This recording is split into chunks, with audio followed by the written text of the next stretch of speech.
বর্তমানেও বাংলাদেশে একটা শ্রেণী আছে, এরা নিজেদেরকে দাবি করে সুন্নি জামাত। আছে না নাই?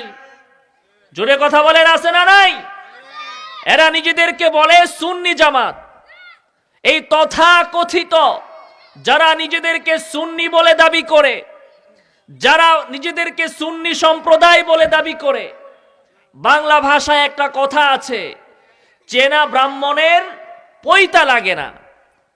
আপনারা দেখবেন ঢাকা সহ সারা বিশ্বে অনেক 5 স্টার হোটেল আছে।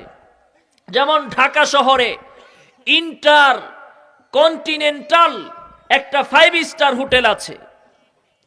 তো হোটেলটার নাম হচ্ছে ইন্টার কন্টিনেন্টাল। এই হোটেলটা কাজে 5 স্টার, কিন্তু নামের ভেতরে 5 স্টার লেখা নাই।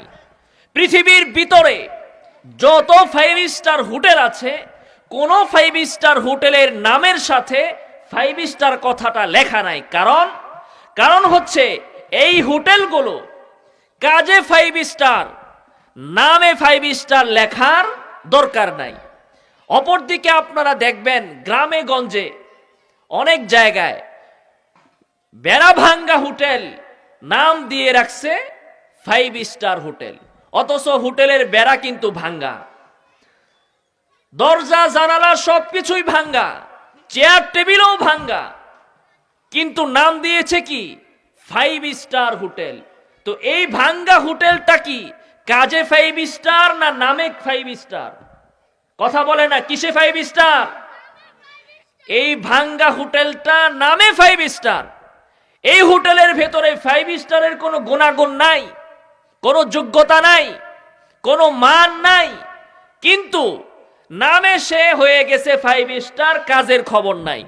কিন্তু হোটেল শেরাটন, হোটেল ইন্টারকন্টিনেন্টাল, এগুলো 5 স্টার নাম না থাকলেও কাজে এগুলো 5 স্টার। ঠিক তেমনি ভাবে আমাদের এই বাংলাদেশে এক শ্রেণীর ভণ্ড বেদাতপন্থী আলেম আছে, যারা নিজেদেরকে সুন্নি আলেম বলে দাবি করে। এক শ্রেণীর সম্প্রদায় আছে যারা নিজেদেরকে সুন্নি সম্প্রদায় বলে দাবি করে। এরা কি নামে সুন্নি না কামে সুন্নি? জুড়ে বলেন, এরা কি নামে সুন্নি না কামে সুন্নি? এরা হচ্ছে নামে সুন্নি। নিজেদের ভেতরে সুন্নতের লেশ মাত্র নাই, রাসূলের কোনো মুহাব্বত নাই, কাদিয়ানীদের বিরুদ্ধে এদের কোনো আন্দোলন নাই, বাউলদের বিরুদ্ধে এদের কোনো আন্দোলন নাই।